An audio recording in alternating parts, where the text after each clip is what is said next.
On the eve of the third anniversary of his father's death, the student Reuven dreamed that his father came to him and told him to go to the town of Koretz. When Reuven awoke, he marveled at his dream and how real his father had seemed to him, and he wondered about the message in the dream to go to a place where he didn't know anyone, to whom and for what purpose, and how could he leave the yeshiva?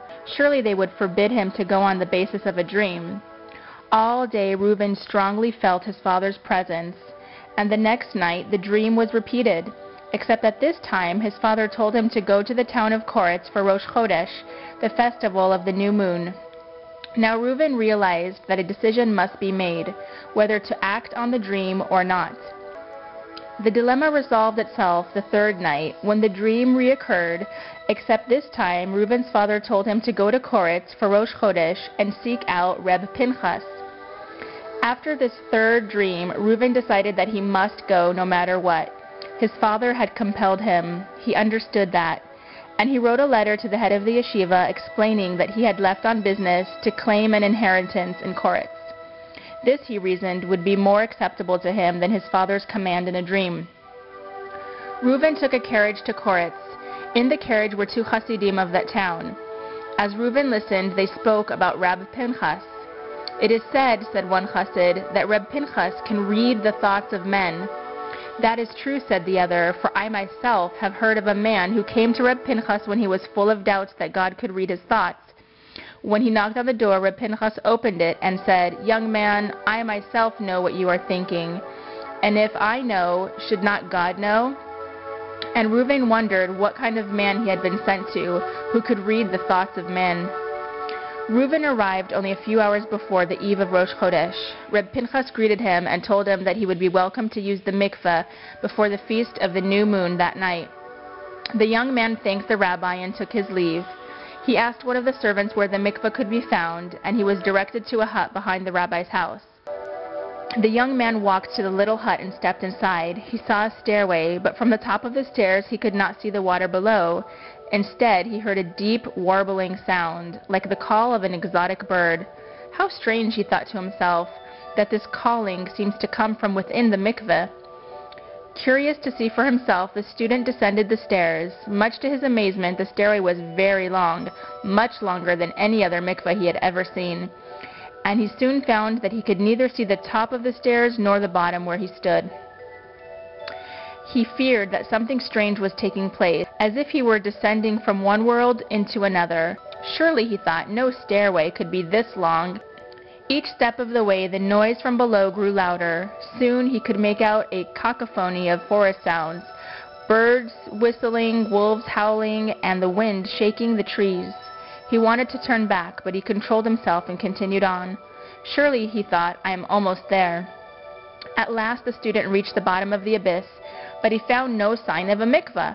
Instead, he found himself standing on the floor of a dense forest. Had he entered the wrong hut? The young man decided to turn back. But when he turned around, the stairs were gone. There was no sign of them at all. How would he ever return to the world above? With no other choice, the student peered around him and saw that it was growing dark. He knew that it was unsafe to stay where he was, so he looked for a tree in which to spend the night. He found one in a nearby clearing and pulled himself up into the branches.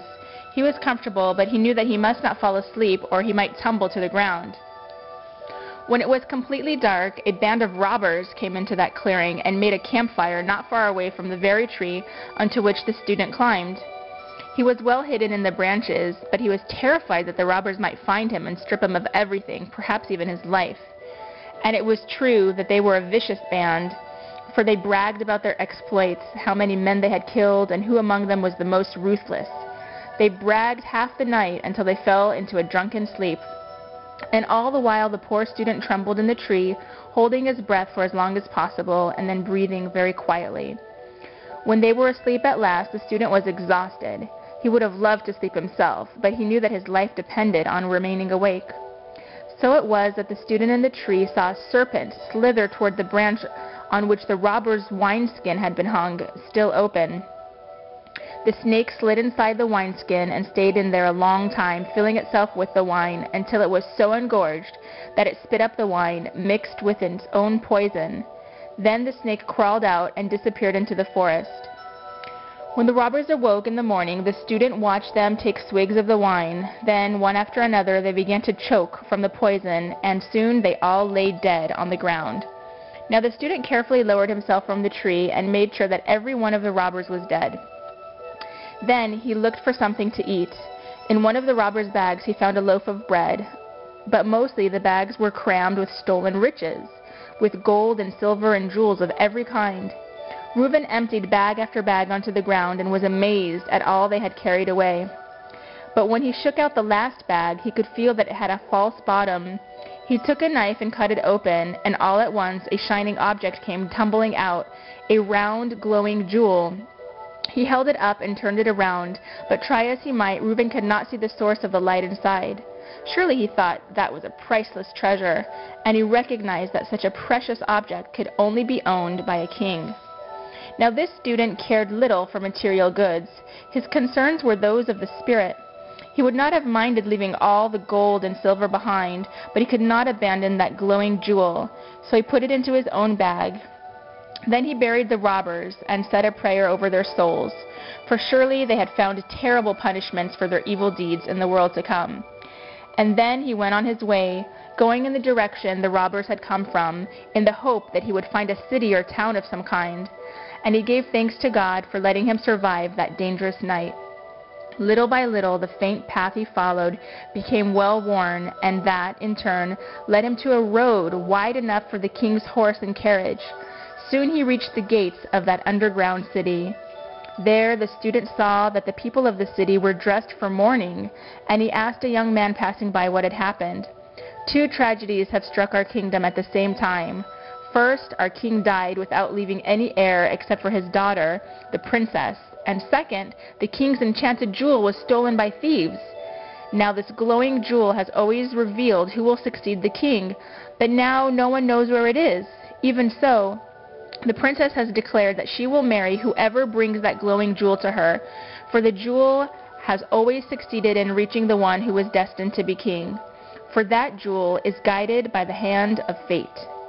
Now the student shivered when he heard this, for he was carrying the glowing jewel in his pack.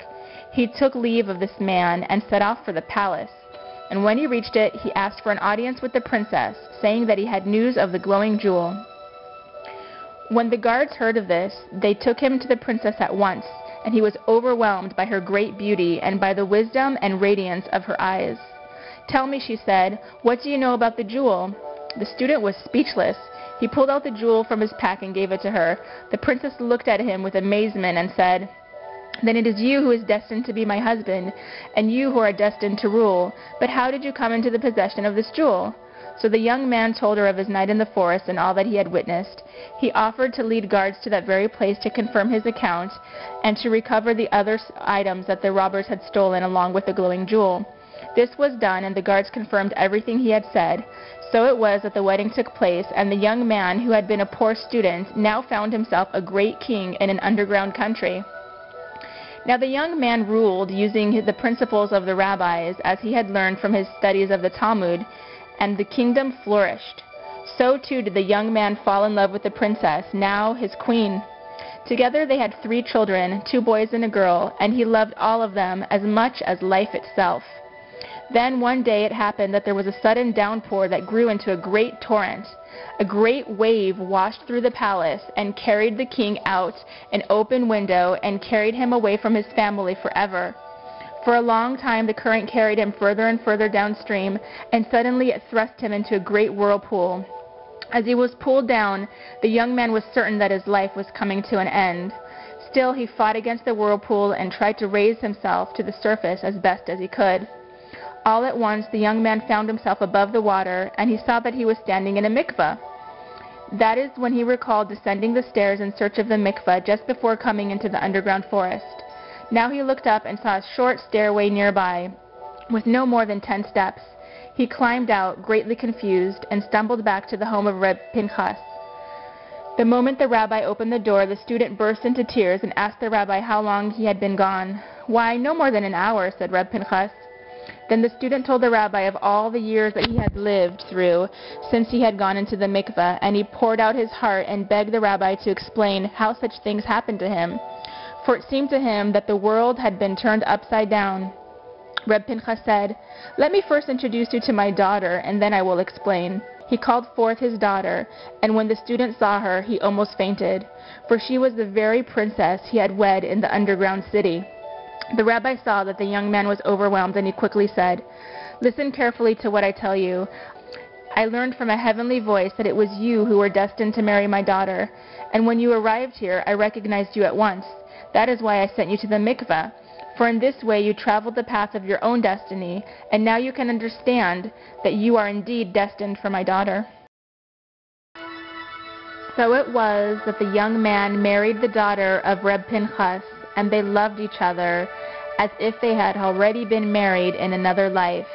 And they had 3 children, 2 boys and a girl, who were identical to the children that he had when he was king. And Reuben loved all of them with all his heart and thanked God for restoring his family to him. And at the same time, he held them dear to him at all times, for he remembered how quickly they had been lost.